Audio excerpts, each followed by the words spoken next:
Good evening, everyone. This is the meeting of the Joliet City Council on Tuesday, July 19th, 2022, starting at 6:30 p.m. with Mayor Bob Odekirk presiding. In the invocation this evening will be sung by Pastor Solomon Jothi, did I say that correctly?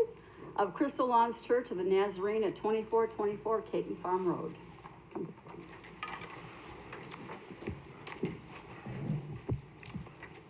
Let's pray. Heavenly Father, we come into your awesome presence this evening as we begin our council meeting. I'm amazed and so thankful to you that the leaders of our city give so much importance to you and to start every meeting with prayer. Father, I pray that you would do nothing less than manifest your presence and lead us once again this evening as our city council serves and leads. As we have gathered here to promote peace, order, and justice, we ask that you bless our mayor and various levels of city officials. We pray particularly for the council that is gathered here tonight. We pray that you grant them wisdom, a sense of welfare, understanding of the true needs of people, a keen thirst for justice and rightness, confidence in what is right and fitting, ability to be able to work together in harmony, peace and rest in their personal life, and joy in fulfilling the task to which you have called them to. We also pray, Lord, for the residents of this city. We pray for unity and diversity, that we will be one but many with love and kindness. We pray for healing in places of brokenness in this city, which you see and you know clearly than we do. So guide us tonight to see Joliet as you do, and show our leaders the way to serve and lead us tonight. As we conclude this prayer, we think of the words of Jeremiah, who in describing a king who obeys your command says in Jeremiah 22 verse 16, he did what was right and just, so all went well with him. He defended the cause of the poor and needy, and so all went well. Is that not what it means to know me, declares the Lord. Lord, help us tonight to do what is right, and help us to know you today. May it go well with all of us tonight. We pray these things in your holy and precious name. Amen. Amen. I pledge allegiance to the flag of the United States of America and the republic for which it stands, one nation under God, indivisible, with liberty and justice for all. Thank you, Pastor. We'll begin with roll call. Mayor Odekirk. Here. Councilman Clement. Here. Councilwoman Gavin. Councilwoman Gavin. She's off, she's on mute. She's on mute. She's- You're muted, Betty. Councilman Guerrero. Here.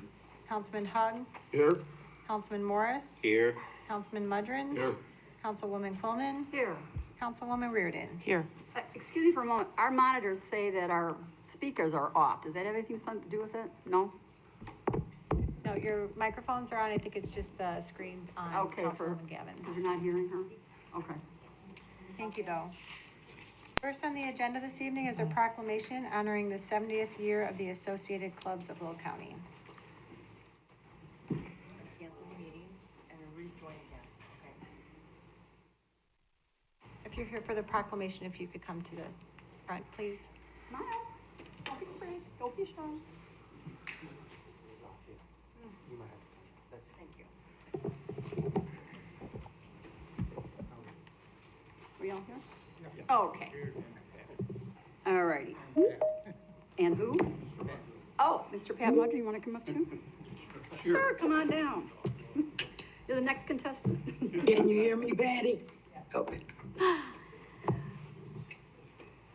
Okay, this is a proclamation from the city of Joliet, whereas the Associated Clubs of Will County has existed for 70 years and has contributed $1 million by providing aid to area food pantries, supporting veterans in nursing homes, and donating to area animal shelters.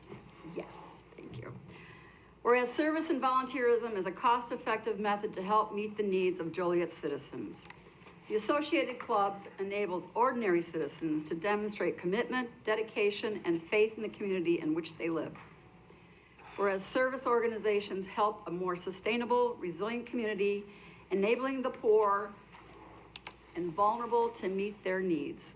Now therefore I, Robert Odekirk, Mayor of the City of Joliet, Illinois, on behalf of the Joliet City Council, do hereby proclaim July 19th, 2022 as the Associated Clubs of Will County Day and recognize the contributions made by the Associated Clubs of Will County, who have given their time and donations to make Joliet a caring community. and it's signed by Bob Odekirk, Mayor of the City of Joliet.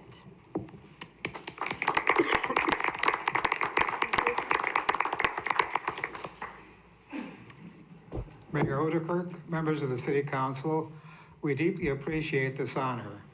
I'd like to take you back a few years, 1952. The inflation rate was 2%. Life expectancy, 68 and a half years. The average cost of a new house, $9,000. The average wage, $3,800. And finally, the cost of a gallon of gas, 20 cents.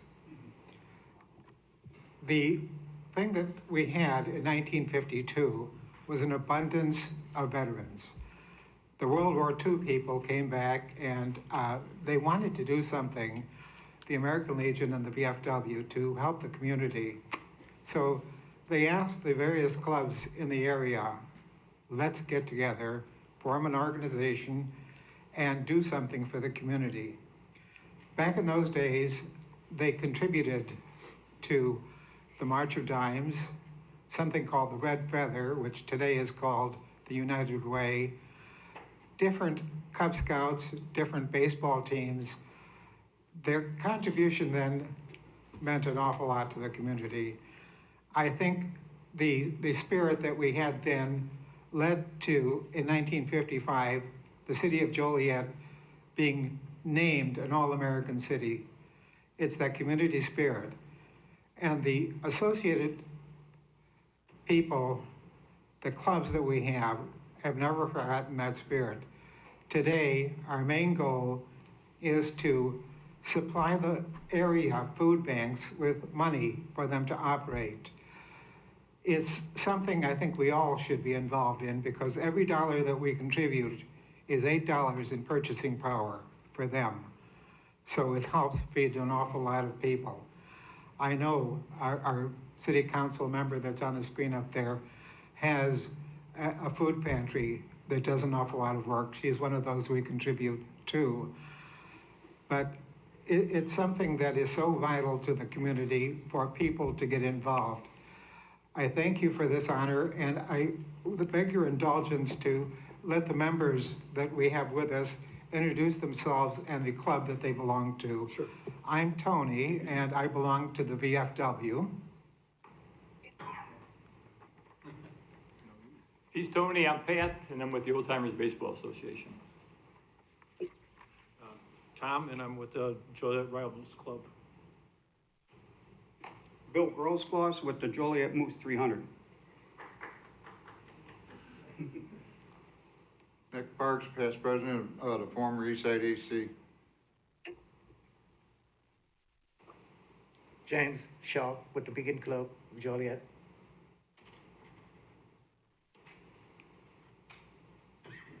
I am Marvin Balsley, American Legion, Post 1080. Again, thank you. Thank you, guys. Your Honor, if I may, Come on up here, we'll get a picture with the council. Put it on our Facebook. Y'all want to just stand right here in front? Hey, how you doing? Good, thanks for coming. Good to see you guys. Thank you, guys. Yeah, no problem. Thank you. How you doing? Yeah. You want to get in the middle? Okay.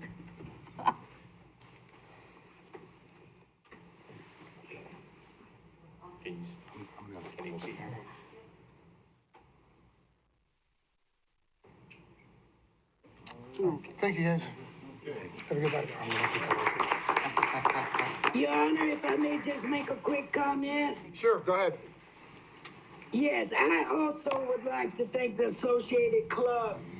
Pat, Tom, Bill, James, Marvin, Tony, all of you guys. You know, when you really saw the need and the food insecurity in our communities, you guys, without hesitation, jumped in to make sure that food pantries had enough food to serve the community. I pray God's blessings and peace upon each one of you for your heart of service. So I just want to say thank you again to the organizations that helped and continuously help in our communities. So thank you and congratulations on your proclamation this evening. Thank you, Mayor. Thank you. Next is the approval of the agenda. Is there a motion to approve the agenda as written? Mayor? Yes. We did have some discussion, so we'll see what, I'm not sure what direction it is, but I think 374-22 should be pulled out for separate consideration from the consent agenda. Unless there's an objection, or does it need a motion? I think you need a motion. I would make a motion to pull it out for discussion on it and voting on its own. There's a motion to approve the agenda as written with the following change: remove Council Memo 374-22 from consent agenda to be voted on separately. Is there a second? And if you excuse me, I have another change. I can't vote on June 21st, but I can vote on the July 5th council meeting minutes. So did the motion wanted to be amended to also vote separately on the June 21st? I would amend my motion. Give me a second. Second, sorry, yeah. Because I wasn't here. The motion is seconded to approve the agenda as written with the following change: remove the June 21st, 2022 council meeting minutes from consent agenda, along with Council Memo 374-22 from consent agenda, both to be voted on separately. Councilman Clement? Aye. Councilwoman Gavin? Aye. Councilman Guerrero? Aye. Councilman Hug? Aye. Councilman Morris? Aye. Councilman Mudrin? Aye. Councilwoman Coleman? Aye. Councilwoman Reardon? Aye. Motion carried. Next is citizens to be heard on agenda items. First is Susanna Ibarra regarding Council Memo 380-22. Hello, I'm speaking on the water rate hike, 380-22. Joliet has 146,000 residents, annual household income 82,703, poverty rate 10.43%. City Caparelli, City Manager Caparelli makes $189,000 plus free gas for his personal vehicle, thanks to the Joliet City taxpayers. Recommending decisions to people like seniors on a fixed income, single mom raising kids alone, trying to make ends meet, public housing residents, lowest paid warehouse workers. Is this the only option, and have all the other options been explored and all the other avenues been exhausted? What about big corporations? Can they pay their fair share? What about an option of big, huge corporations paying a rate hike for the businesses? Inflation is at an all-time high, sky-high gas prices, grocery prices hitting the roof. I vociferously oppose this water rate hike. Please do not do this to the city of Joliet residents. In the words of the pastor who just spoke, do what is right and just for the taxpayers and residents of Joliet. Thank you. Thank you. Felix Ortiz regarding Council Memo 380-22. How's it going there, everybody? Felix Ortiz, Joliet, lifelong Joliet resident. So yeah, I'm here in concern of the agenda item in regards to voting on the increase in the water tax rate, again, for the, I think, fourth possible consecutive year. Don't quote me on this specific one, I gotta look that up, but specifically in regards to that one, I'm here in regards to a letter that was sent out to all of our local councilmen and women.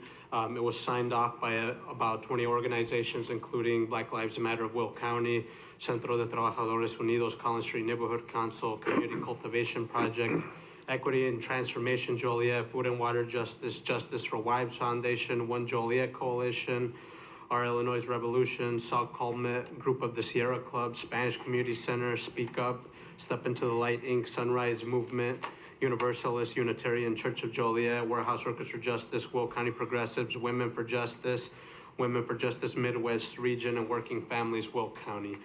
Basically, to summarize what the context of the letter was, it was essentially, again, bringing up a re-emphasis about the need for Joliet to have to find an alternative. Currently, at the current rate that the city has voted on, we've essentially been voting as a city to increase the water rate about an average of 5% every year. You guys are all here met today to vote on that proposal again. We strongly urge everyone on the council to consider finding and exhausting all possible alternative options for being able to find ways to offset the costs of our citizens. Our citizens are currently being impacted disproportionately due to the high inflation that's affecting everyone. Grocery prices have gone up, the price of housing has gone up in the city, and many of us are being impacted disproportionately. If we continue to go at this rate, voting at a 5% increase for the next 5 years to pay for the new water project that's expected to come from Lake Michigan with the new infrastructure pipeline that's coming in, it's going to push a lot of our citizens out of the city. We need to exhaust all possible options. Cities like Philadelphia and Baltimore have presented legislation that's essentially presented graduated tax rates for corporations and large industrial users in order for them to basically help offset the costs for taxpayers, but simultaneously be able to proportionally pay for these kind of infrastructures more by having the larger corporations that have the money to be able to do this. So we strongly urge as citizens of Joliet. I myself have always lived in Joliet, and my family pays near $200 a month for their water bill. We ask you guys to strongly consider finding alternatives to pay for this, because ultimately it's the taxpayers that suffer from this, and water's a human right, and we all deserve to have access to affordability. Thank you. Thank you. Is there anyone else that would like to speak on the agenda item this evening?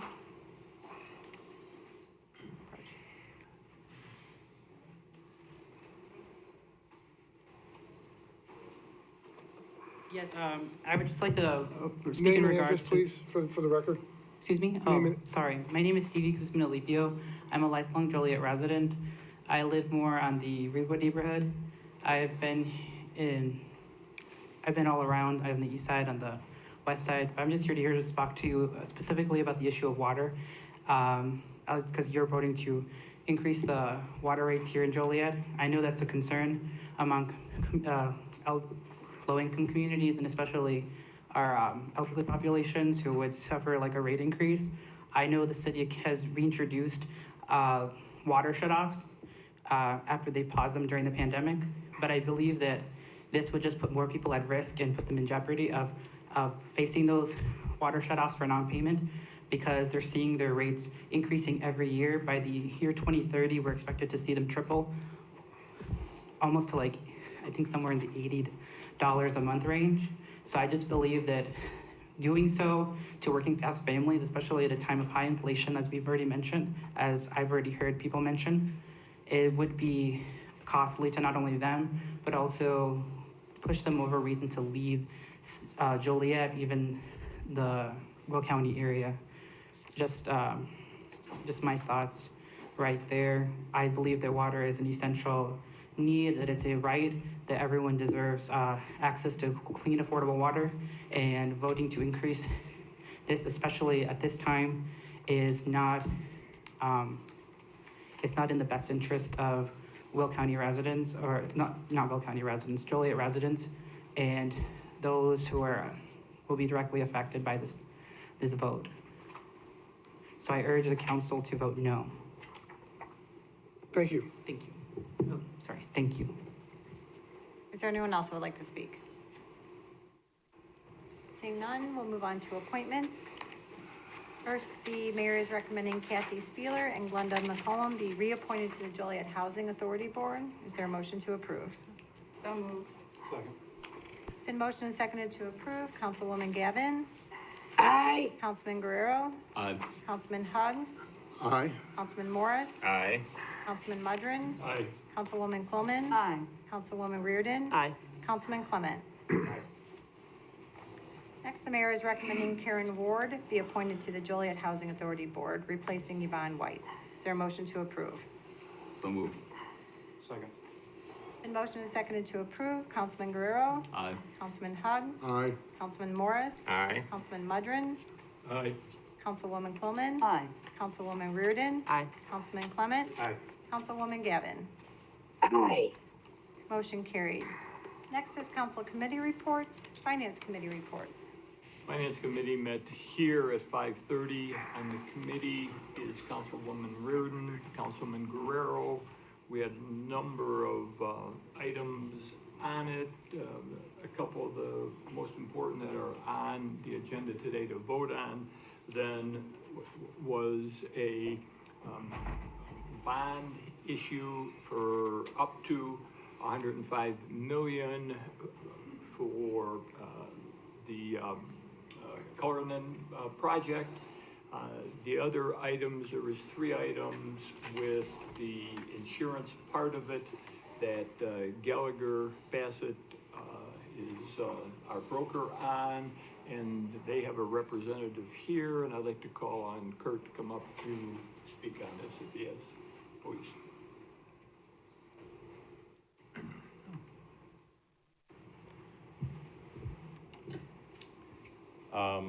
Did you want me to just kind of recap what we talked about in the committee? Yeah, so there were a couple different issues that occurred this year, and I'm kind of go back to last year a little bit. The insurance marketplace is in kind of a turmoil, especially with public sector. So last year, what happened is your insurer shut their doors July 1st. We had to replace that part of it last year. This year, July 1st, we had 2 other carriers that left the marketplace. And when I mean left the marketplace, that wasn't that they stopped doing business. They stopped doing business with governmental agencies. So they're still doing construction, they're still doing hospitality, they're still doing other things. So what we had to do is we had to go out and extensively market the liability policy.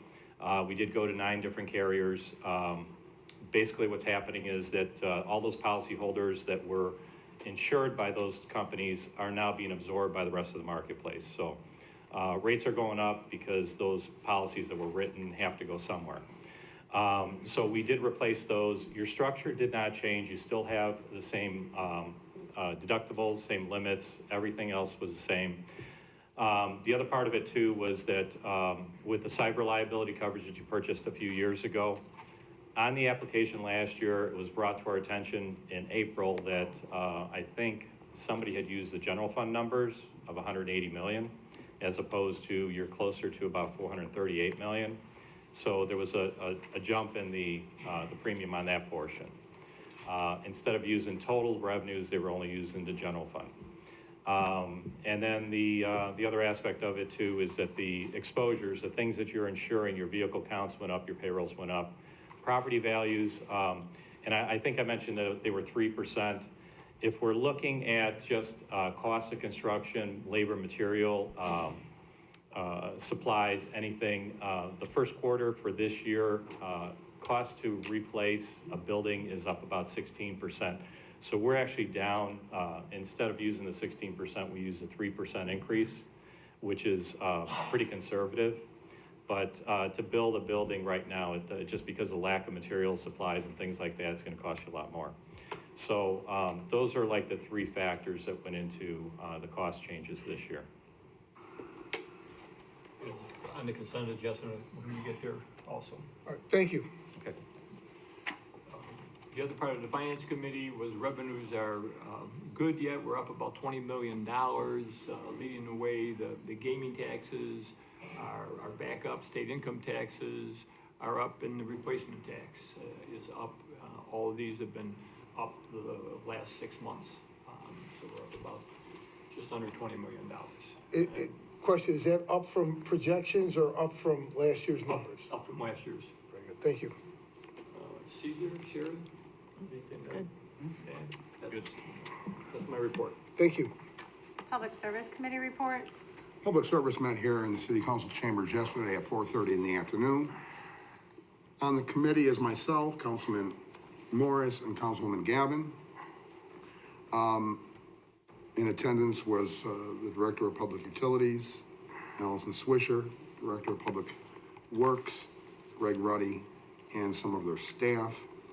We had 8 contracts we looked at. Most of them were routine. The 2 that, well, I should say the 4 that I'll point out that we reviewed. One was for, as we discussed earlier this evening, when we voted on the consent agenda, for replacing the HVAC rooftop unit at the police station, which absolutely needs to be replaced. It will be replaced probably somewhere between December and April. The parts won't be available at the earliest until November, because as was already mentioned by our insurance broker, a lot of supply chain issues still exist. So it was not bid. They gave a couple exceptions. So it was the decision of the committee to send it forward without recommendation. And we had some brief discussion or some discussion with it yesterday. And I'm sure we'll have some discussion again today. Then there are 3 roadway resurfacing contracts. The city's cut in half with the east side and the west side. The east side basically is Theodore North and Larkin East. The west side is Theodore South and Larkin East. The west side is Theodore North and Larkin West. We have 3 contracts because we have $7 million that will be coming from the general fund. And then we have the expenditure of almost $4.5 million in motor fuel tax. That's its own animal, and there's certain I's to dot and T's to cross. So that's why we have 3 contracts.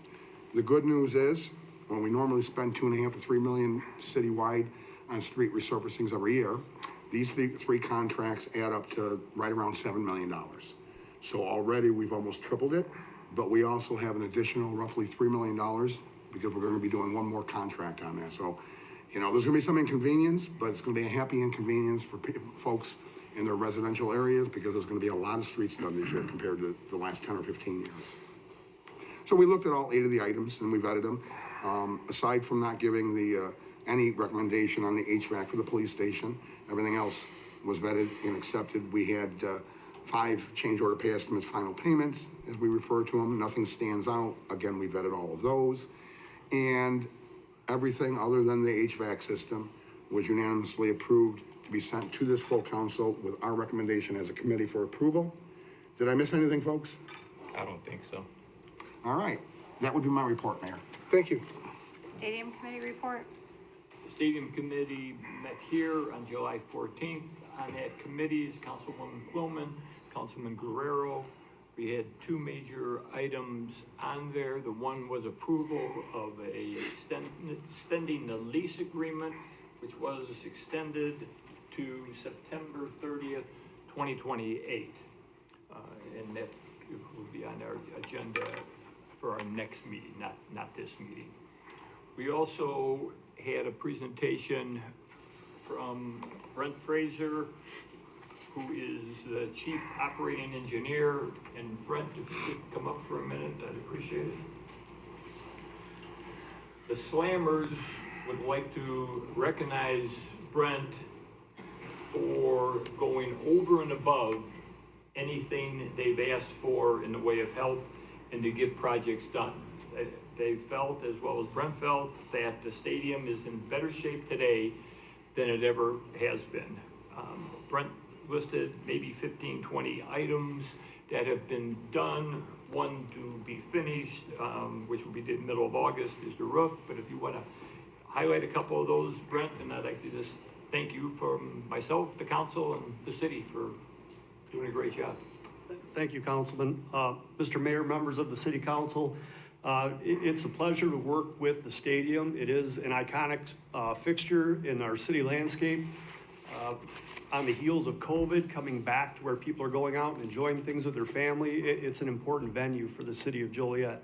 It is getting older, it needs maintenance and repairs, but I feel that with John Wilson and myself, we've accomplished a lot of things. Unfortunately, some of them are behind the scenes. We have plumbing issues, electrical issues, life safety issues with the fire suppression system,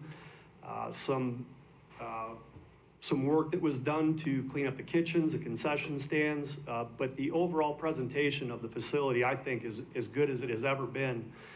Giving financial constraints and the age of the property, they've taken a great deal of ownership in it, and we have pride working together to put on the best face we can. Questions for that? If not, No question, Jan, just a anything? statement for Brent. That stadium is 21 years old now, correct? Yes, ma'am.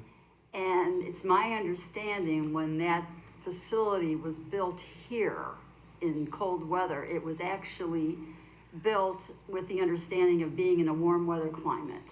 That is correct. So there was never enough insulation or anything, and that's how we had all these problems over the years. Is that correct? That's part of it.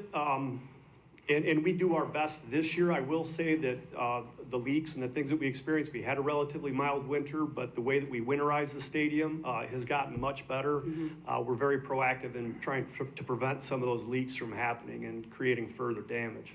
But that was part of all those issues that Yes, came ma'am. over the years from the hot, cold, cold, cold, cold, which really should have been better insulated when it was built, so. That's correct. Just wanted to put that out there. Thank you. But I encourage you all to go out there and like I said, it's got a great face on it right now. So a pleasure working with the Slammers.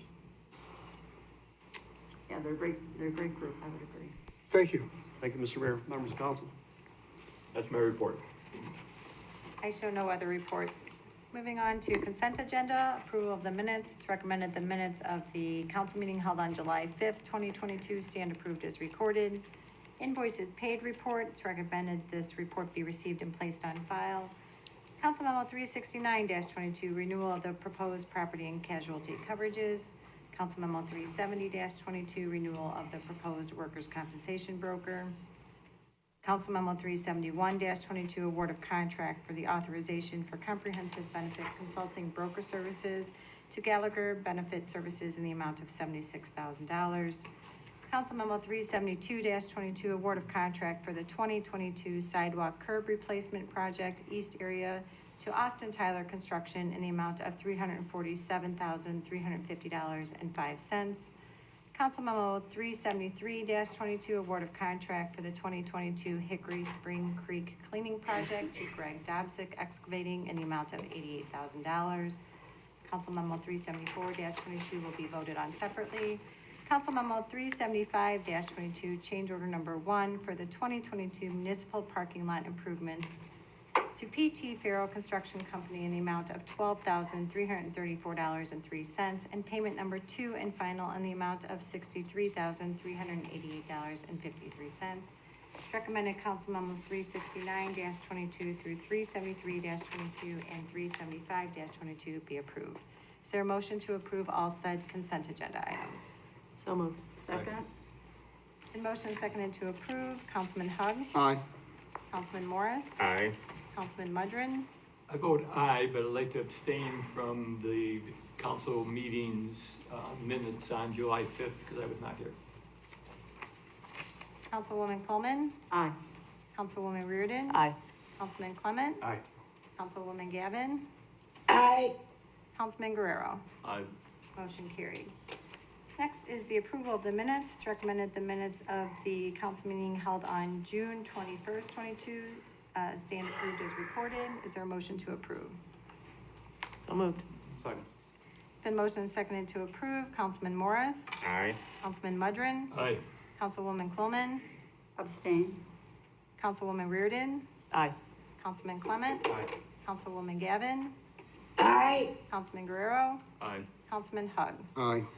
Motion carried. Moving back to Council Memo 374-22, award of contract for the emergency removal and replacement of existing HVAC, rooftop, and supply air systems at Joliet Police Department headquarters at 150 West Washington Street to Anchor Mechanical in the amount of $613,961.50. I would make a motion to table it, directing staff to immediately put together the bidding documents we need so that within 30 days, we can have it bid for transparency and still meet all the deadlines we need to get it in next December through April. Second? It's been motioned and seconded to table Council Memo 374-22 and start the bidding process for this project. Councilman Mudrin, No. Councilwoman Coleman, Well, after listening to the conversation last night, it only makes sense because there is time, and as Councilwoman Reardon brought up, by the time we get this, it's gonna be November, so it's not gonna be that much of a help right now. It's not that we don't need it, we absolutely need it, but I would have to agree with the bidding process, so I will vote yes for the table. Councilwoman Reardon, I did send out a email to everyone with some other information, and because of that information I didn't have last night, I'm going to vote no. Councilman Clement, Yeah, I initially brought this up yesterday. You know, it was a big number. Brent, thank you for the email, and Sherry for forwarding it to everybody. I I think my questions were answered. It is an emergency situation. I don't wanna run into, this not getting done in time. I agree with everybody up here in their comments, but I'm gonna vote no on the table. Councilwoman Gavin? Yes, just one quick question, and I wasn't, at the pre-council last night. This is not a single source, am I correct? This is not a single source vendor? Can anybody answer that for me? They have Mayor, a I can- contract with the city to do regular maintenance for us in this. They've been awarded. So this is, I believe, this is just time and material plus 10%. And that's according to their contract that they signed with us, and that's the offer that's what they were able to put together for us. Okay. Thank you, Jim. Thank you for that. I vote no. Councilman Guerrero? With the details as our city manager just provided, I think it's actually very, very fair negotiation, so I'll vote no. Councilman Hug? There's absolutely no chance that it wouldn't be put in no matter what we do between December and April. And it is important that we continue to count our pennies and that we continue to do things transparently. To answer Councilwoman Gavin's question, no, it is not sole source. There are a lot of other places that do the same work, that carry Carrier. There are other places that carry York. We've all heard you can't stop a train. There's plenty of extra, and we don't know that 10% above cost is accurate. That's what the bidding process is for. That's what makes people sharpen their pencils. That's what competition's for. That's what transparency is for. I'll vote aye. Councilman Morris?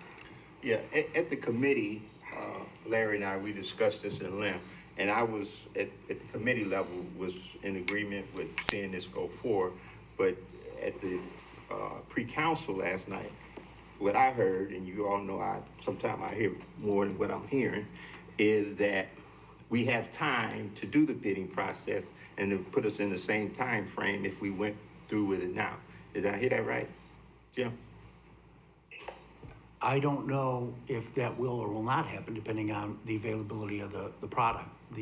Our current contractor is the largest purveyor of Carrier air conditionings in the state of Illinois.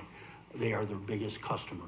So they are always in the front of the line. They always get the best price because they are the largest installers of this material. So that's all I can share with you.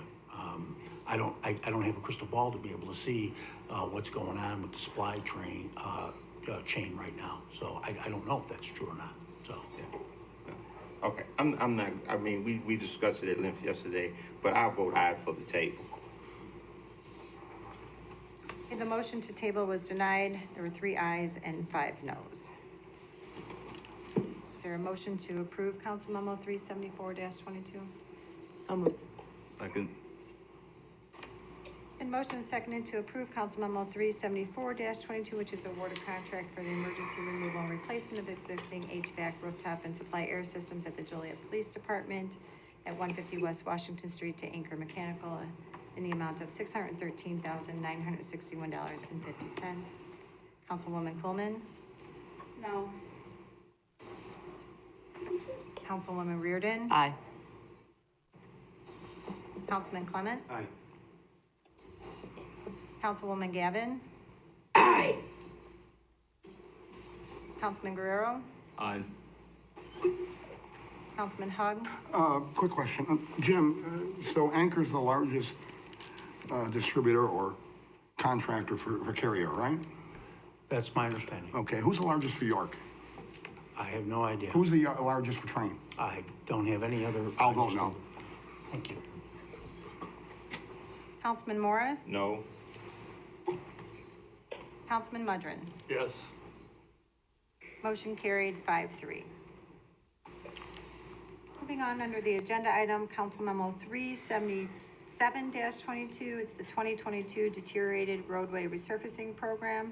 It's recommended this program be approved. So moved. In motion seconded to approve, Councilwoman Reardon? Aye. Councilman Clement? Aye. Councilwoman Gavin? Aye. Councilman Guerrero, Aye. Councilman Hug, Aye. Councilman Morris, Aye. Councilman Mudrin, Aye. Councilwoman Coleman. Aye. Krista, Jim, I want to compliment you, Greg Ruddy, and staff for putting this together. As Councilman Hugg said, we're going to see significant amounts of road improvements over what's normally done this year. So thank you for answering what the council wanted when we did the budget last year. Thank you, Mayor. We hope to next year to put about an equal amount towards this based on the financial picture. Certainly, we want to be able to provide as much infrastructure here, capital improvements, while we have an opportunity to do so. So Thank you. Yeah.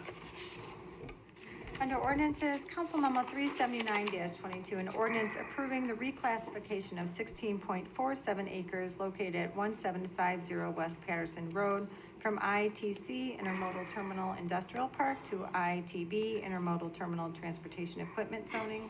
It's recommended said ordinance be adopted. So moved. Second. Been motioned and seconded to approve. Councilman Clement, Aye. Councilwoman Gavin, Aye. Councilman Guerrero, Aye. Councilman Hug, Aye. Councilman Morris, Aye. Councilman Mudrin, Aye. Councilwoman Coleman, Aye. Councilwoman Reardon. Aye. Motion carried. Next is Council Memo 380-22, an ordinance amending Chapter 31 of the Code of Ordinances in regards to water and sewer rates, 2022. It's recommended said ordinance be adopted.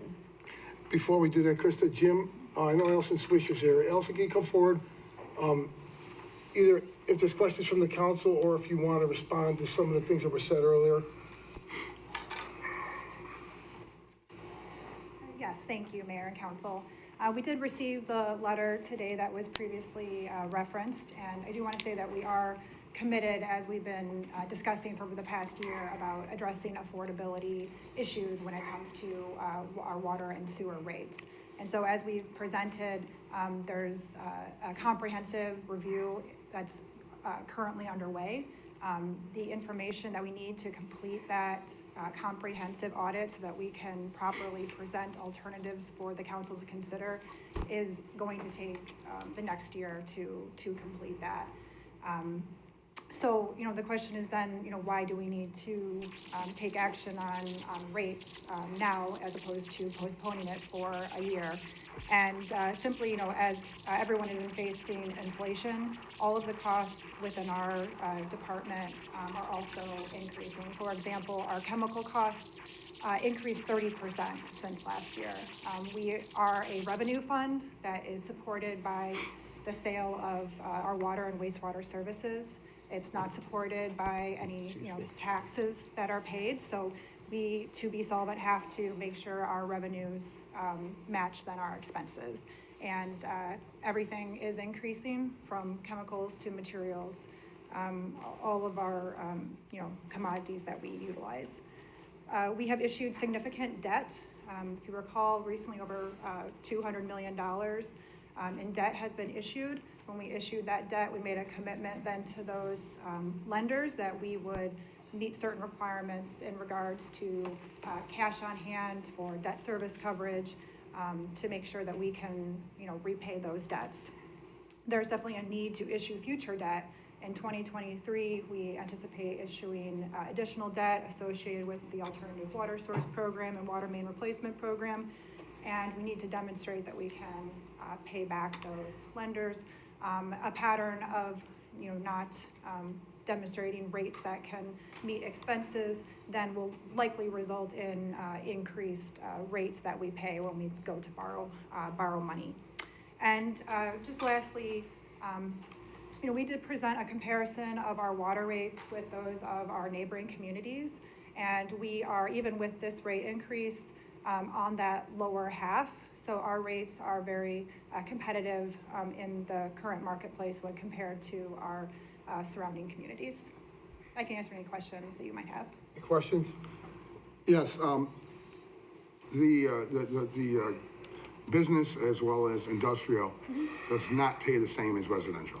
That is correct. So currently, a discount for residential single-family households is 10%. The discount for seniors in single-family households is 38%. So we currently have a rate structure where industrial and commercial customers do pay more.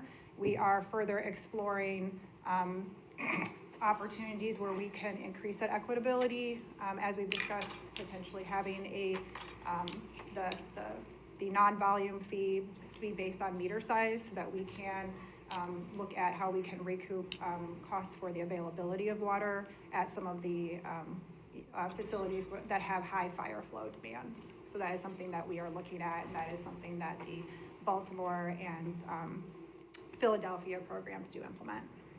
And Allison, I do remember that when we vetted this at the Public Service Committee, that's exactly what we told the consultant, to go back and see where they can. I know they've already suggested immediately tweaking. What is that that monthly charge? So the monthly charge is currently every customer pays the same monthly charge.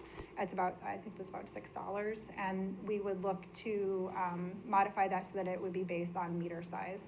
Meter size being that the larger the building, Yes. the larger the meter. So the smallest meters would be in individual homes and even in apartments. That's correct. The largest medium meters might be in commercial uses and retail strips, and the very largest meters will be for industrial use. Am I correct? That's correct. Okay. That's it, Mayor. Anything else? I'd just like to say, I think we spoke last time in the water meter, it will average about $5 per customer here in Joliet, the increase, correct? That's correct for the average water bill, which is about a little over 5,000 gallons a month. The increase, combined increase for water and sewer would be $5 a month. Okay, thank you. Awesome. When, Mayor, Hold on, Betty. Go ahead. yes. Allison, thank you all for the hard work that you all are putting in on this program and these rates. I know myself as well as my colleagues on the dais, we all have a little heartburn about the cost and raising rates. But we do want to make sure that we protect our underserved. And if I'm not mistaken, Allison, there was some opportunities in grant funding that we could be able to help some of the underserved. Am I correct? Yes, there's currently the LIWAP program, which is similar to the LIHEAP program, where individuals that are income eligible can apply with the Will County Center for Community Concerns for assistance with their water and sewer bills.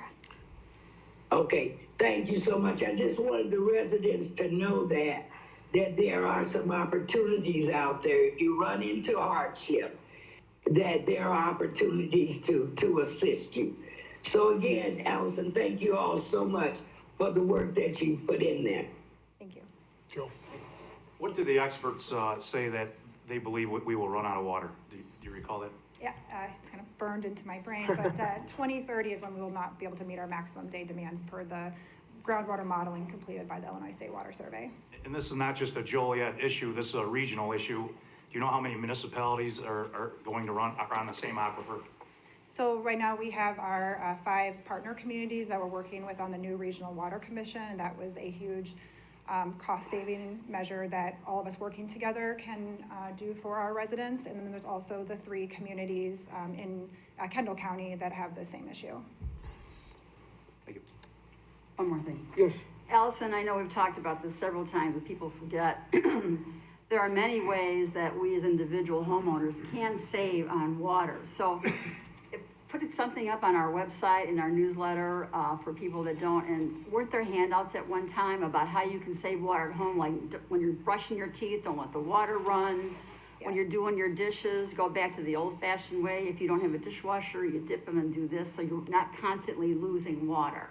Yes, I'm glad you brought that up, because I can put in another plug for our new water customer portal. So definitely water conservation is one of the best ways to control the amount of your water and sewer bill. So we do have a customer portal that is available to all customers, and you can have real-time data for to the hour how much water you're using. You can set alerts then to alert you when you've reached a certain threshold. So if you want to see your teenager's shower for that hour was this many gallons, you could go and get that information. And so we've also over the summer been working with a water conservation stakeholder group made up of residents of Joliet as well as other industry folks to put together a community water conservation plan that will be presenting to the Public Service Committee at the next meeting. And this plan does exactly what you were describing, of providing ways that we can provide tools to residents so that they can conserve water, educational opportunities, and other tips and other ways to get involved. So we do encourage everyone to get involved with that group.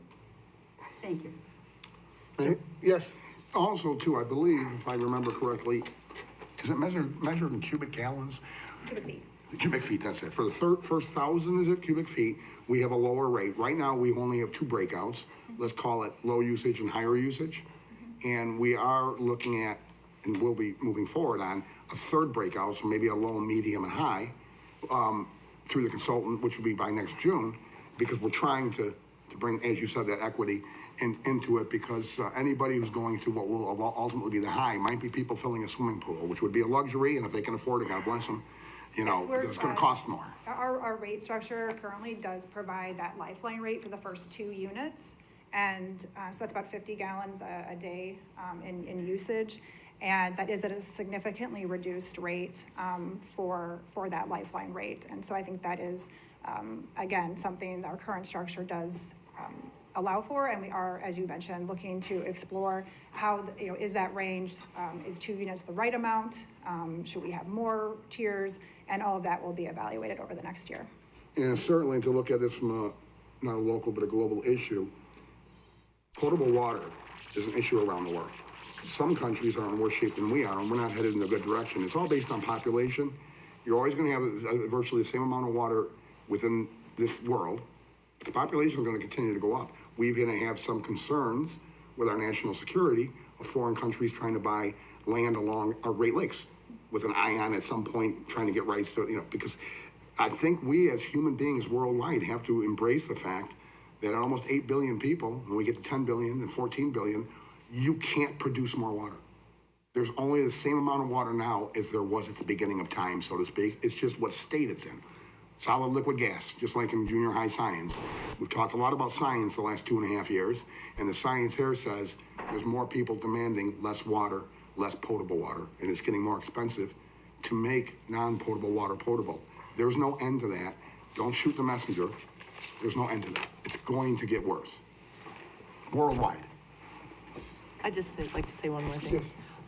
Another discussion we had while we were having all the different discussions on these rates is this new website showing the real-time usage of water. And I thought it was very interesting when you were suggesting you should, if you think you're paying too much, that, I'm not using this much water, you can see if you're in bed and there's still ticking on water, that means you have a leak somewhere and it's time to get that checked out. So it's a good way to gauge it. Yeah, I mean, definitely, like you said, household leaks is one of the biggest uses of water. When people call and they have a high bill, we say, do you have a running toilet? And if you do, that's water that you're paying for that is, you're not using. So, thank you. Thanks, Allison.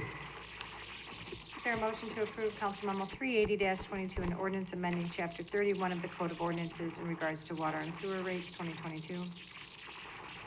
So moved. Second.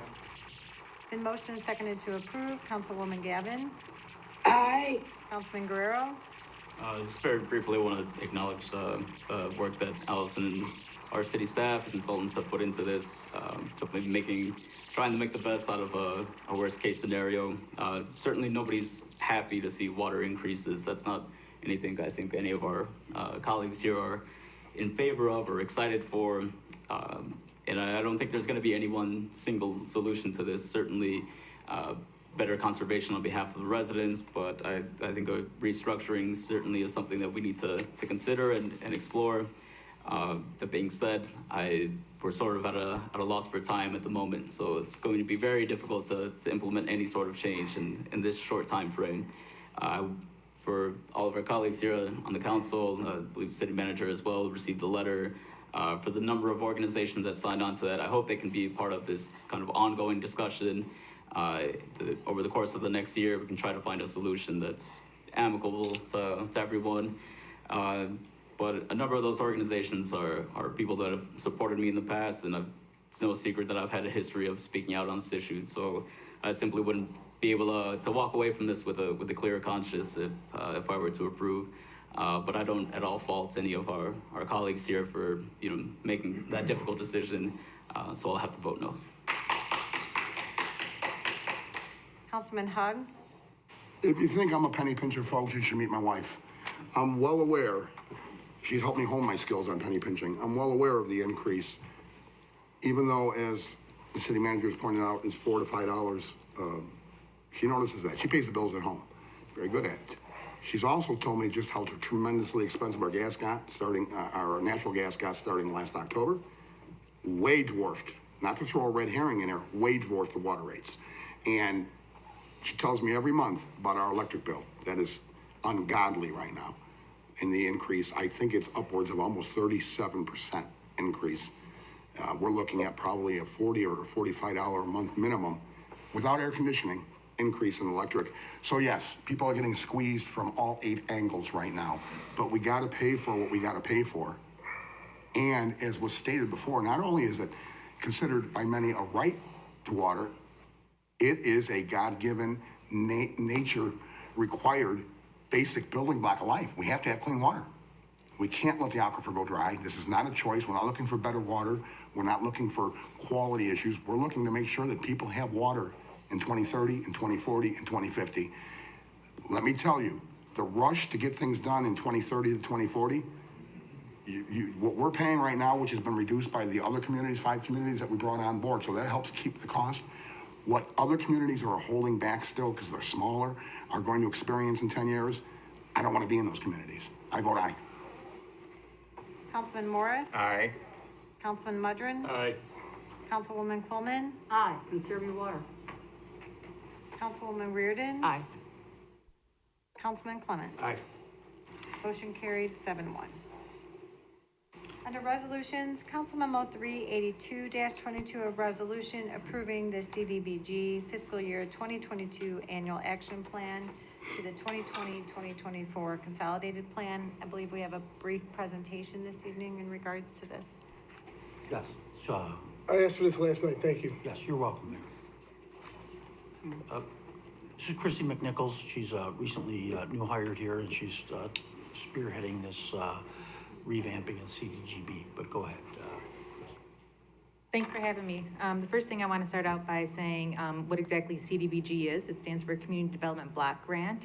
The purpose of the grant is to help elevate areas around Joliet that need some help with their supportive services. And it's a really great opportunity for the city of Joliet to make a positive impact on their residents around the city. I don't really know how to work the slideshow up here. There we go. So historically, every year when CDBG comes to City Council, you have to start with a consolidated plan. City Council passed their consolidated plan, which runs for 5 years on August 2020.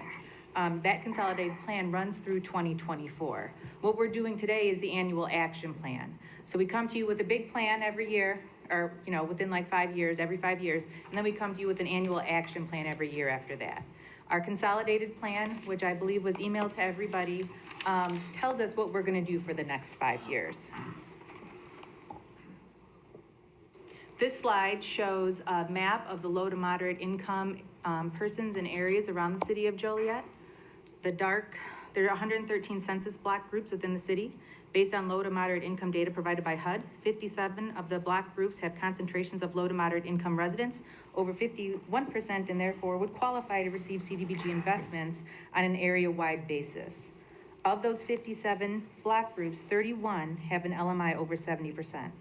All of the qualifying block groups are located within Joliet Township. CDBG assistants are shaded in green, so the lighter green. The darker green are those that have an LMI over 70%. Census tracts specifically pointed out in your consolidated plan and annual action plans that you guys voted on the past couple of years that have been identified as priorities for the city are Census Tract 8819, 8820, and 8812. These census tracts have been identified by the U.S. Census Bureau to have high poverty rates and high concentration of minority residents. So what is CDBG telling us we have to do? All of our activities that are funded through the city of Joliet must benefit low to moderate income persons and areas. They all must meet an urgent need by the grantee that is unable to finance on its own. An urgent need is like a natural disaster, so it's not like, hey, I can't, fix my roof. It's something that they need immediate reaction. And to aid in the prevention or elimination of slums or blight. Both the first check mark and the last check mark require conversations with folks outside of the Neighborhood Services Department. The current application process requires each applicant to provide a narrative describing the clientele or residents served and identify infrastructure conversations and to identify infrastructure. Conversations are held with the Director of Public Works, Greg Ruddy. Greg is well-versed in what areas of roads and sidewalks and CDBG areas need repairs. And the Property Maintenance Director, Gabe Friend, is consulted with to identify homes that qualify for demolition. Gabe and his team know the property standards set forth by the city and HUD requirements to start the demo process. Skip over that one. So the next priority is the infrastructure, community facilities, and rehab. So this is what historically the city of Joliet does. So the infrastructure is to improve public services and community facilities that provide a variety of services for residents in the community, specifically in that green map that I showed you before. The aid in prevention of eliminating slums or blight can be the reconstruction of a street, water main, or sidewalk in a qualified area, or a demo of a vacant home. And then meeting the need of the grantee is activities designed to foster development and support of an expansion of micro enterprise, which you will see on the last slide is one of our funded partners this year that I would hope you approve. So the other part of CDBG that we really can't wiggle around in, there's not a lot of wiggle room in there, is public services. The feds and HUD limits the amount we can spend on public services to 15%. So for this year, that's $133,500. Another thing there's no wiggle room on is administration. So the city of Joliet has a consultant called USANA Services. His team used to work for HUD, and now he started a consulting business outside of HUD, and now HUD actually hires him to come back and train their employees. He's that good. We also pay for dues and subscriptions to state and national collaborative organizations. And you can also use the administration portion of CDBG in CDBG qualifying areas for special studies, environmental clearance, fair housing, compliance with all federal, state, and local laws. And again, it's hard capped at 20%. Do you guys have any questions so far? No. I'm talking really fast. I'm trying to be brief.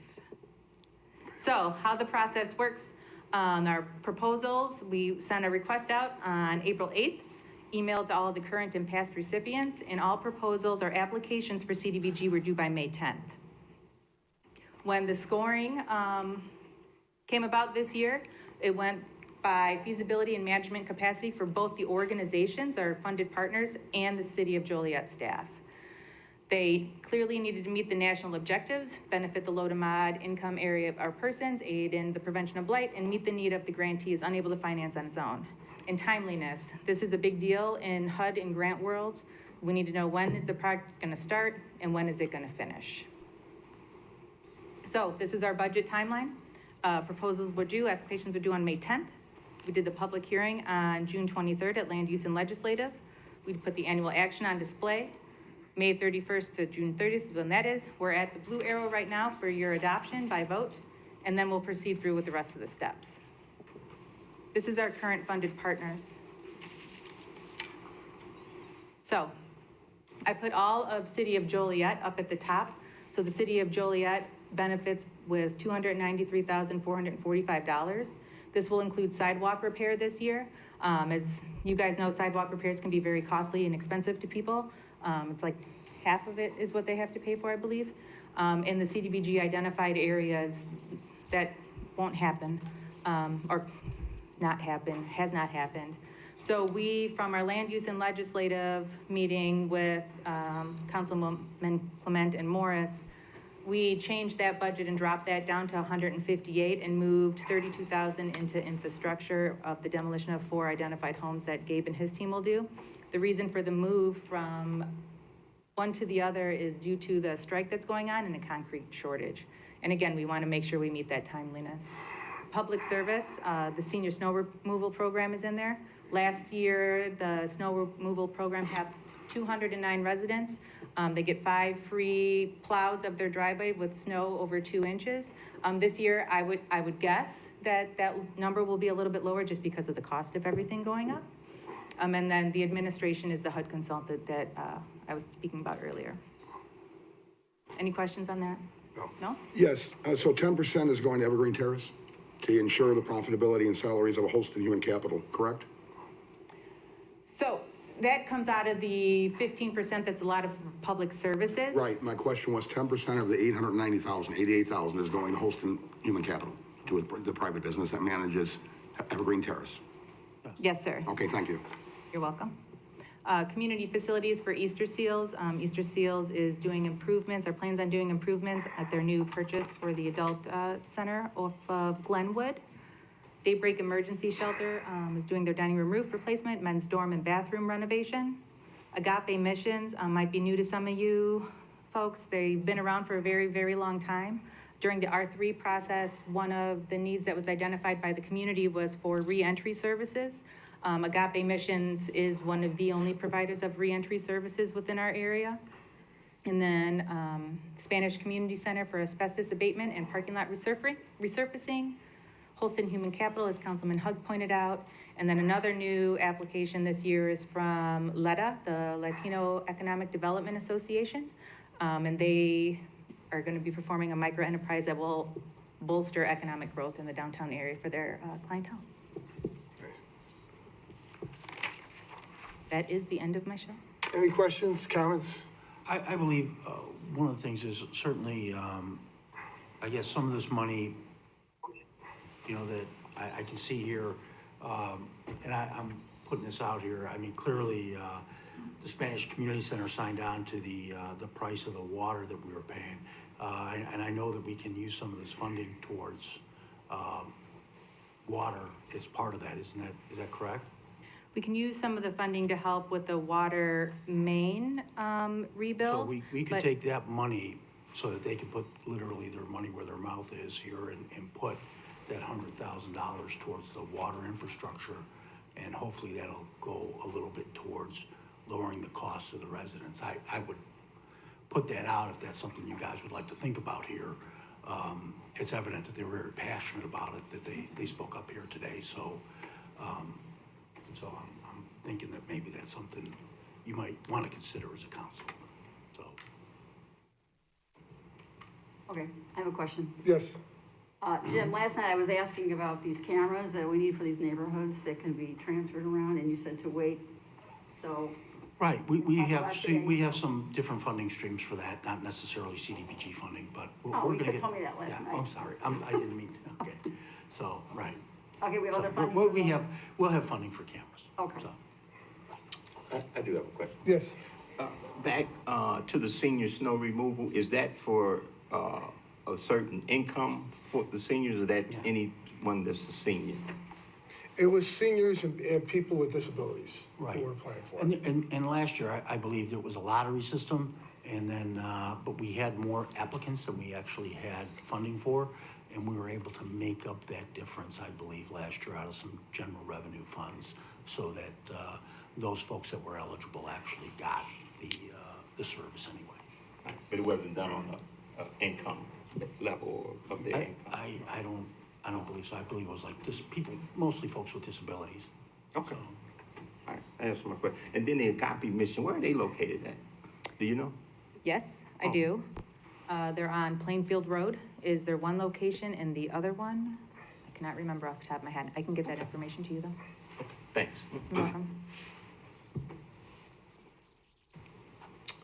Thank you, Christie. Very welcome. Is there a motion to approve Council Memo 382-22, a resolution approving the Cdbg fiscal year 2022 annual action plan to the 2020-2024 consolidated plan? So moved. Second. In motion seconded to approve, Councilman Guerrero, Aye. Councilman Hug, The Evergreen Terrace purchase, which was a fiasco from its beginning in 2014, has taken well in excess of $30 or $35 million in taxpayer dollars. And every year it comes back for at least 10% of the CDBG funds, the same time, same company, to protect their salaries and profit. instead of taking that 10% and putting it in one of the other neighborhoods that was outlined in the presentation that have got no attention, one of the zones. So no, I'll vote no. Councilman Morris? Aye. Councilman Mudrin? Aye. Councilwoman Quillman? Councilwoman Reardon? Aye. Councilman Clement? Aye. Councilwoman Gavin? Aye. Motion carried 7-1. Council Memo 383-22 is a resolution approving a memorandum of understanding between the Heritage Corridor Convention and Visitors Bureau and the City of Joliet for 2 Route 66 Shield Interactive Monuments. It's recommended said resolution be adopted. So moved. Second. Mayor, for people that are at home, Jim, can you explain what the monuments are about? For people that don't know at home. Yes, these are monuments. We have one right now currently in front of the Historical Museum, and it provides a photo op for folks. It's kind of a neat thing. It's a big Route 66 shield. You can kind of climb on it and take your picture. It's really popular with folks to do that. So we're going to acquire 2 more of those. We're going to and put them in various locations in the city. And it's really timely. We're talking about the 100th anniversary of Route 66 coming up here in the next, it's next 2026. So it's going to be a great addition to have folks down here during that time frame and being able to take pictures. And because Joliet is really where you really start to get the feel for Route 66 from Joliet as you head across the great United States. So it's really a great place to start right here. Mayor? Yes. Is it possible on the computer?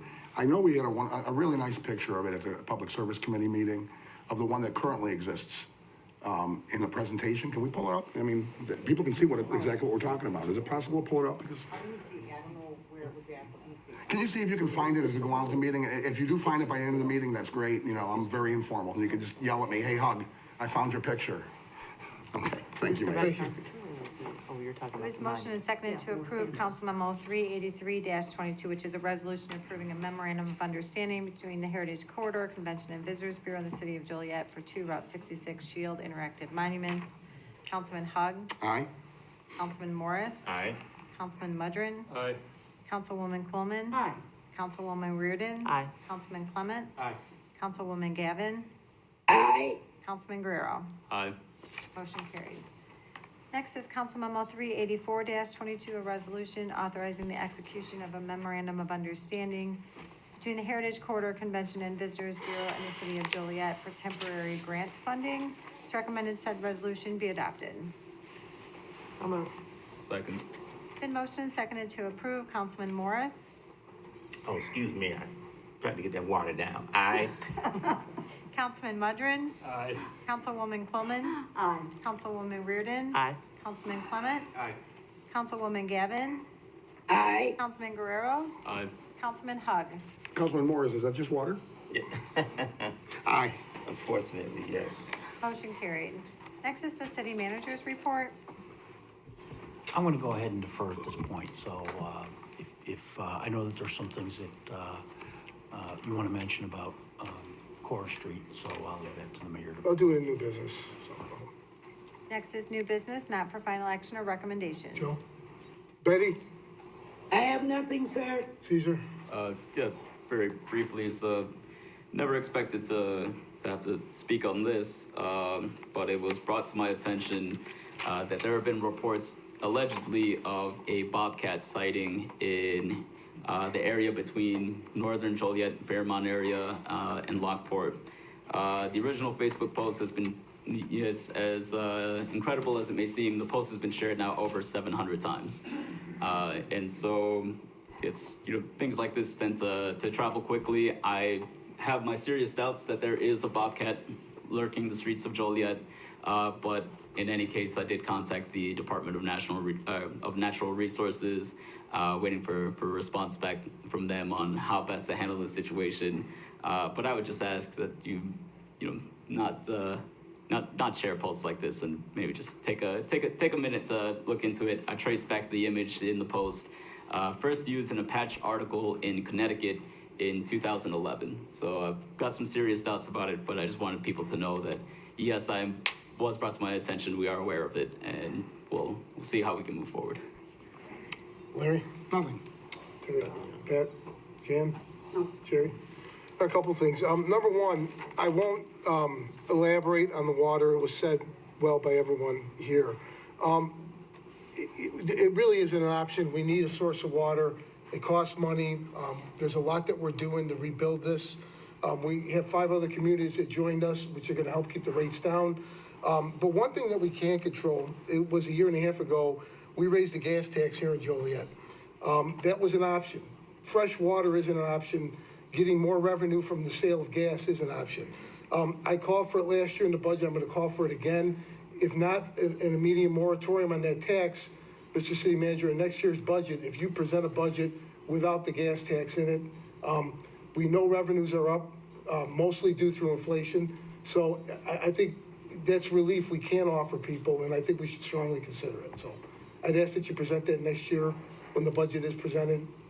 All right, Mayor, let me get with the finance folks and see what we can do here. All right, thank you. The second thing has to do with the Cora Street property.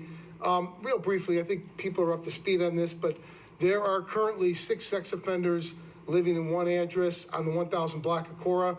This was done without city approval or really approval from anybody other than a single federal judge that held the Department of Corrections in contempt and ordered them to begin housing sex offenders in violation of state law, more than one in a single location.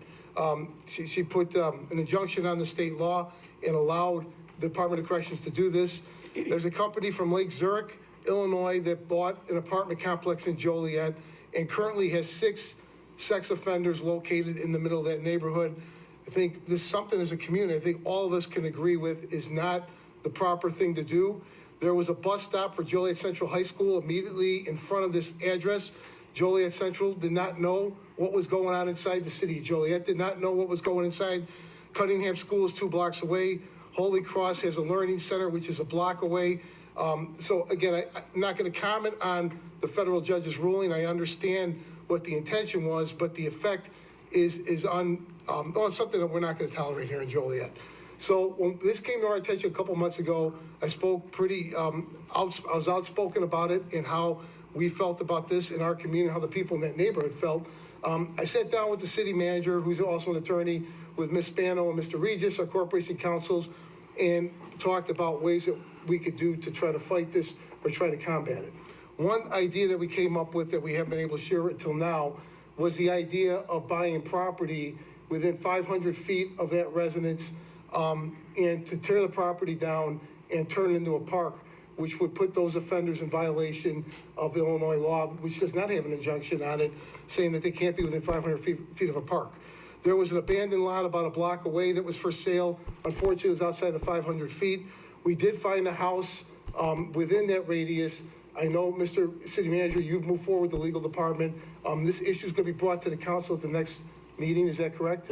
That's correct, Mayor. And we want to provide certainly a safe space for children in the neighborhood to be able to play and go down the street and be able to use the park facilities there. I know that listening to as you all did, some of the folks that were very nervous about it, so that especially some of the children were crying. I want them to know, as I'm sure as the council does, that they do have a safe place to go in that park.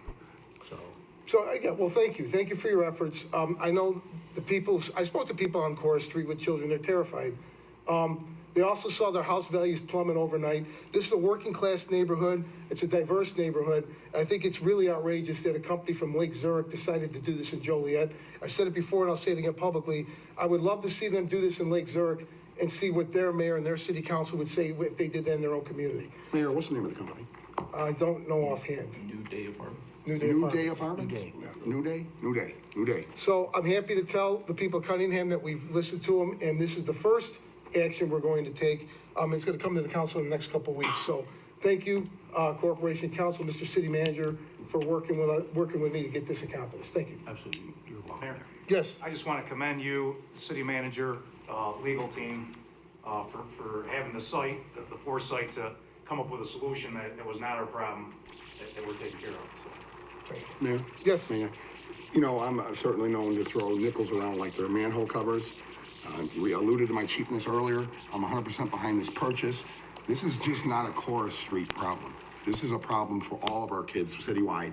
When it comes to the kids, when it comes to the children, politics be damned. And it's not good for Cora.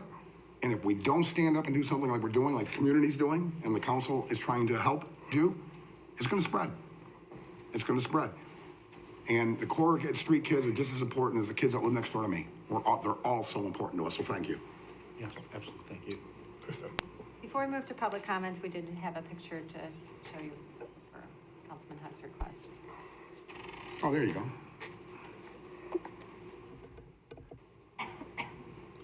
Drum roll.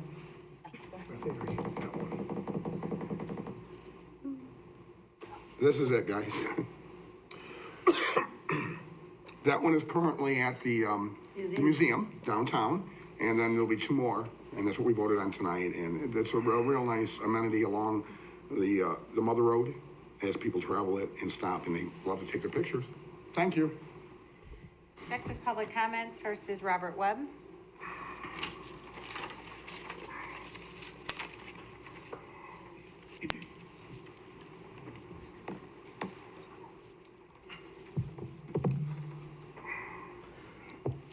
On behalf of the silent majority of the residents of the municipality of Joliet in general, and the steering committee for the Pan-African Alliance and Collective in particular, I extend to this council our greetings of peace and friendship. For those among us who don't know, and those who are among us who do know, I've been an observant participant in these proceedings dating back to 1990. So I'm not new to this, I'm true to this. I want to share some information from the book Constitutional Law as a prelude to what I'm going to be getting into.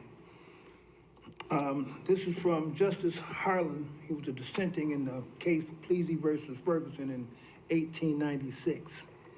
And he stated, in the view of the Constitution, in the eye of the law, there is in this country no superior dominant ruling class of citizens. There is no caste here. Our Constitution is colorblind and neither nor tolerates classes among citizens. In respect to civil rights, all citizens are equal before the law. The humblest is the peer of the most powerful. The law regards man as man and takes no account of his surroundings or his color when his civil rights, as guaranteed by the supreme law of the land, are involved. Upon reflective thinking, each member of this council should know that, or remind themselves of the public oath of office that they took to uphold the Constitution of the United States, the Constitution of the State of Illinois, and the Ordinance of the City of Joliet, and the state statutes. That public oath of office confers a certain obligation among each one of these members of the city council. As we all remember, some time ago during the Black Lives Matter peaceful protest demonstration, the mayor of the city council went out under the cover of the night skies disguised and engaged in an aggressive act against lightweight youth who was involved in a peaceful protest demonstration. Such an act clearly violated or represents a breach of the public oath of office, official misconduct, constitutional abuse, just to name a few. In addition to aggravated battery and aggravated assault. Such violations warrants or can be best defined as a breach of the public oath of office, warranting the mayor of the city council to immediately step down from the position of mayor to avoid having to face a challenge in federal court or in the Illinois Court of Claims. So I'm asking right now, and any other council members who have supported this particular infraction against the oath of office, all right, should take that in consideration.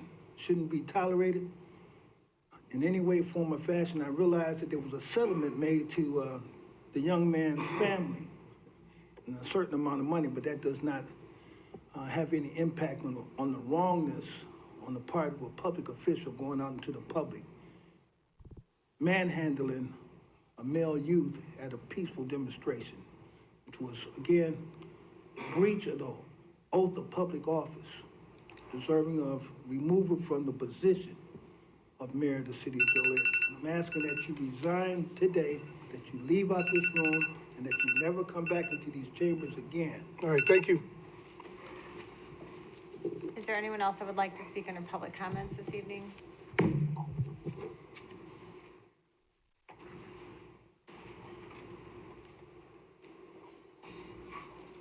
Good evening, Council and Mayor. My name is Trista Brown. I'm from the organization called Speak Up. And I just wanted to give an update, first of all, about what we call break the silence and wake the truth. I know we was here with family 4 months ago, considering the overdose of the fentanyl. And I just want to kind of update what happened through that. I still want to say thank you, Mayor, because he met with the families. And I think it's important that we do be transparent. And I also think it's important that we do forgive each other. So we have that open door policy. I was really proud of that. The 4 families, we met with the chief, and I thought, you know, meeting a new chief should help. But I need to follow you up and tell you what's happening on that. The door was talked about, that was going to open that door for those 4 families and other victims. As you know, since then, there's been 10 other fentanyl, and we don't call them overdoses, we call them poisoning. So we pretty much want to educate you on the narrative of that. But in light of that, we did meet with Chief Evans, Deputy Matlock, and then I guess a Detective Ladoras, and we never got anything accomplished with that. The family still was treated with disrespect. They were told that they were going to have an open door policy. The chief decided that it wasn't important to have another open door policy after they closed the door. They said they were going to open for these victims. So I just think it's really important that we need to keep awareness. We know that this is happening. This is not just a black thing, a white thing. This is a community thing. I think the police department, especially we talk about second chances, and I like when we talked about transparency, integrity, and trust, community relationships.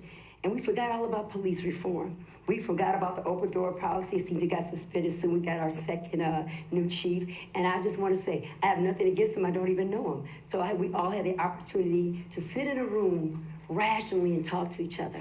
And I like that. I think that was beautiful, and thank you for that. But you should know what's really going on in that police department. Do they care about them? No, they call them crackheads. I listened to Deputy Matlock talk to these members, these families. They came just to, you know what, we may not ever get justice. But I do know today that we just found another body in the river.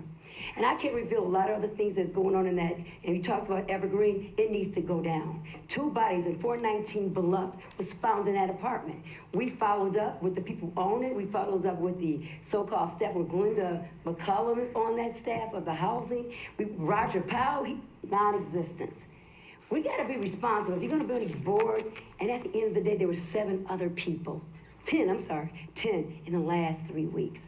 So what I'm saying is, I've been watching a lot of different things, you know, on the CBS in Indiana, how they retrain the police department to identify such things as those that spell, you know, when things are, she said overdoses, but when you go to that scene, you need people actually trained to recognize what that is. So I said again, don't forget about them. Don't forget that people, treat them as people. And secondly, these 4 families, that the chief stated that he was on an open door policy and that he was going to open these cases, was closed in less than 2 weeks. And I think you should know. I think the community should know. Because guess what? It hasn't stopped. So thank you for listening to me. Again, I say again, Mayor, thank you for having that open door policy. Continue with an open door policy. That gives you trust. I asked about an open door policy, and I think it's really important to know that I was told in the chief department by his secretary that he can no longer have that open door policy with his 157,000 people. We just met him. Deputy Matlock came to me and said, how do we have a better relationship? Well, this is where it starts. It starts in that police department. If you're going to close the door after you just stated you will open it, and now all of a sudden you don't want to talk to us, they closed it down. And I just think we got to do better. It's all together. It's not just about the mayor and everybody else. It's all of us together. This is our cities.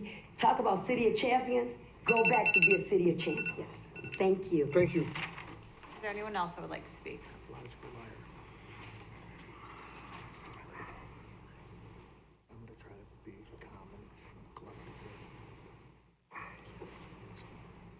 How's everybody doing? I am Commander Hawk for the Royal Black Panther Party here in America, nationwide. I am the chairman. It's kind of hard to be here. I'm honored to be home. Yes, I am from here. I don't know if Officer Stewart, Lieutenant Stewart is still on the force. That's one of my mentors. Rudy, who played with football, that's one of my mentors. Me too, I played professional football here in Joliet, 1988. That's my nephew, Joseph Barrett, that you see with Nancy Pelosi. That's my nephew, who was the same person that dated Janet Jackson now. That's my nephew. I am here. I can't say, Mayor, you are not civilized to be amongst man, but you are uncivilized to run a community. You are the president. The buck stopped you. You're the man. You're the honcho. Anytime you come in our community and you put your hands on my people, we're gonna come here. And when I come here next time, I would not be alone. We come in peace. We come to build a better community for our people, for today, for tomorrow. Not to harass anybody. That's my beef with you. When you went out there, the mayor, the head honcho, and put your hand on a young black man, you started something. You open up a can of worms. Your city might stand for it, we won't stand for it. I come from Chicago to represent the people, to stand with my people unified. We know you paid him off. We know that part. But he deserves more than that. He's a human being. Your children are human beings. We are one people. We're not taking it no more. No more. That's what I come to tell you. Tell Stewart I said hello. Thank you. I think you think so, man. Sir, I'm not the mayor. I'm the mayor. He's the mayor. Whoever the mayor is. Okay, thank you. Thank you, sir, for having me. Unfortunately, Lieutenant Stewart has passed away a couple of years ago. Oh, wow. I got that too. Yeah. I couldn't see it first.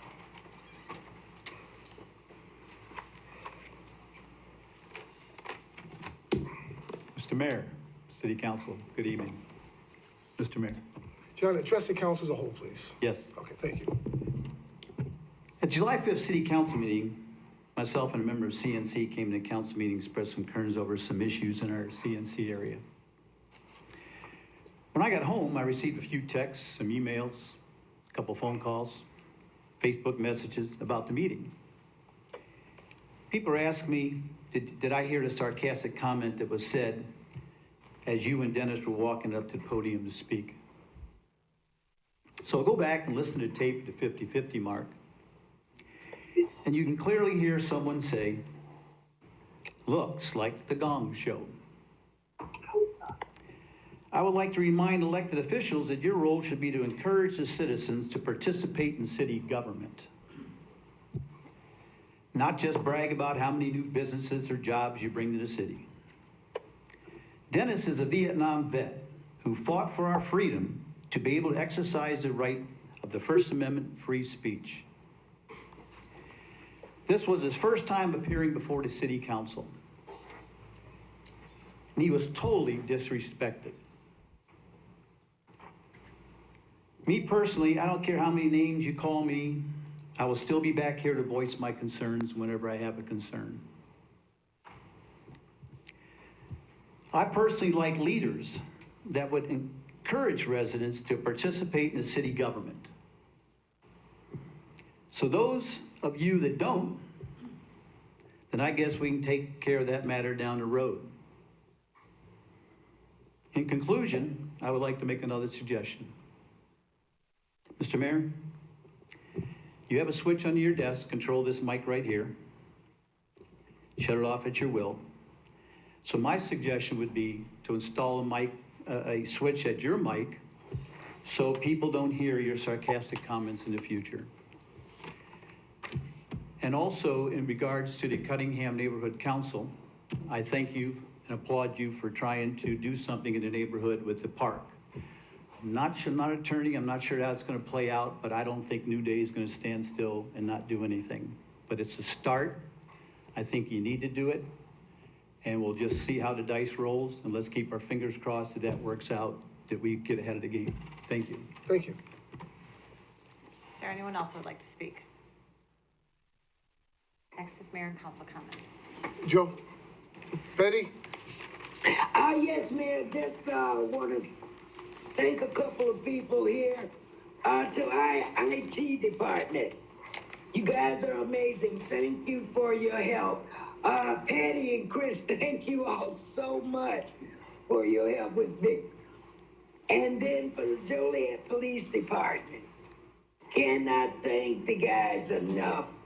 As most of you know, or may not know, the PAC camp started yesterday. That is police and children together. Our police officers will spend a week with the youth in the area. They do a lot of mentoring. They do a lot of events. And it is a way for our youth to see our police as people instead of just the officers, and build those relationships where they're not afraid to approach the officer if they are encountering a problem. The other thing is to show the youth that law enforcement is a great career opportunity. And so we have some that are now coming to our police department. So I want to say thank you again, Joliet Police Department, and the officers who are giving up their time and talents to work with PAC Camp. Mr. Caparelli, want to thank you, sir. You had that van in place on time. So I want to thank you for that, sir. You're welcome, Councilwoman. All right, thank you, sir. Thank you, Caesar. Larry? Yes, just briefly, no birthdays, no anniversaries today. Oftentimes we thank a lot of people up there. We thank the staff and oftentimes they deserve it. Sometimes we thank each other and look self-congratulatory. The mayor takes the time, I've noticed over the years, to thank each and every person that comes up to the podium to speak, regardless of what they say. So with that in mind, I was at one of the local grocery stores early this morning, and I ran into a constituent newly arrived to District 1. This woman, she was from Berwyn, if I remember, and she was going on and on about how professional our broadcasted meetings were compared to where I believe it was Berwyn, but don't quote me on that. It was up there. And so I don't think we've ever taken a moment, I know I haven't. The brains behind this operation, we're the beautiful faces. The brains behind this operation is Saul Garcia and his daughter Jenny. They've been doing this since 2013 on a contract for all city meetings, as well as plan commission and zoning meetings, as well as the parades. And they do it on a contract that I was part and parcel to put together. I think it was 2013 or 2014, and that has not changed. They've never asked for more. And they do a fantastic job. They're not gonna come out on camera because that's not their thing, but I'm gonna say, Saul, Jenny, thank you, and keep up the good work. Thank you, Mayor. Terry? I agree with that. Jim? Yes. Okay, so we've been waiting quite a while. I'm glad she's still here because she's gonna be upset when I say this, but it needs to be said. This was overlooked. And I'm talking about a lady that was hired to take over the management at the Rialto Square Theater after a disastrous time on April 3rd, 2017. This lady is named Val Devine, and she's sitting in the back. And over the last 5 years, Val demonstrated not only dedication to the Rialto, but also her community. Unlike previous managers, Val purchased a home here and became very involved. She was everywhere. Just about everyone knew Val. She became not only the face of the Rialto, but the face of Joliet. Everybody knew Val. And the most wonderful thing about her is when she came and took this job in Joliet where city taxpayers pay, and she actually moved here. She actually lives in Joliet. She was a member of the Joliet City Partnership, the Arts Commission, Center for Correctional Concerns, Rotary, and Zonta. She became much involved, as I said. During the pandemic, Val was the only person in the Rialto administration offices for 13 months. And believe me, that was a long 13 months taking care of our dear old lady on Chicago Street. She kept things going, worrying 24/7 about the Jewel of Joliet and checking in on her, meaning the Rialto, the Jewel, all the time. Val is not only an asset to the Rialto, but to Joliet as well. Her shoes will be tough to fill. However, the library did not let her get away. And she now has a new job at the library here in Joliet, and she will be staying here. And I'm so happy for her. So Val, would you just please stand so we can applaud for you? I appreciate your friendship.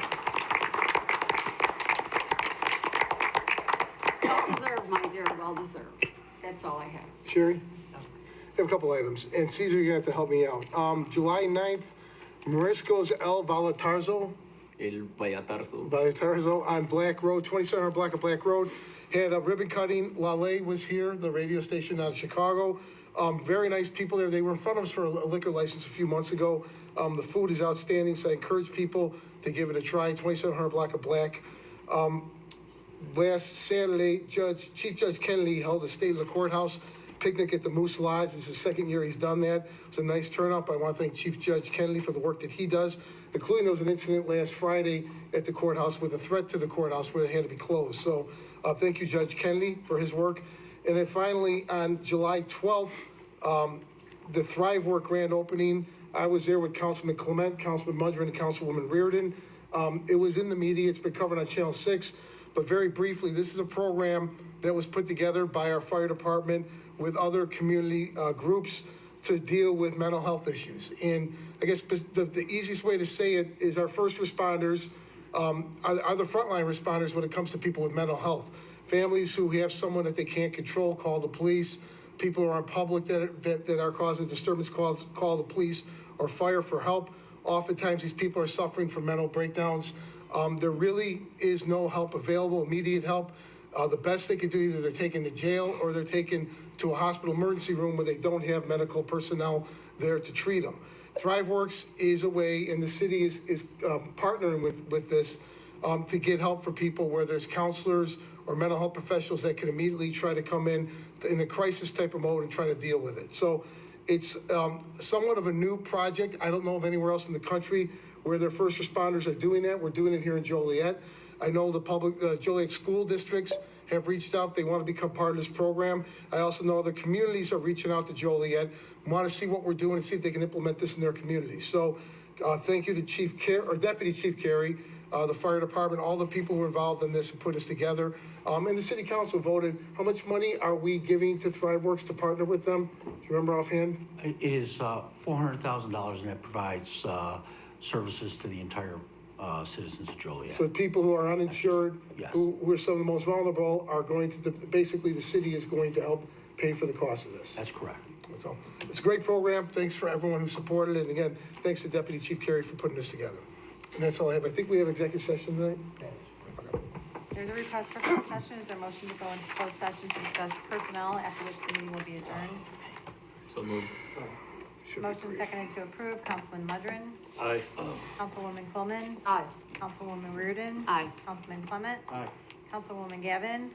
Aye. Councilman Guerrero. Aye. Councilman Hug. Aye. Councilman Morris. Aye. Motion carried.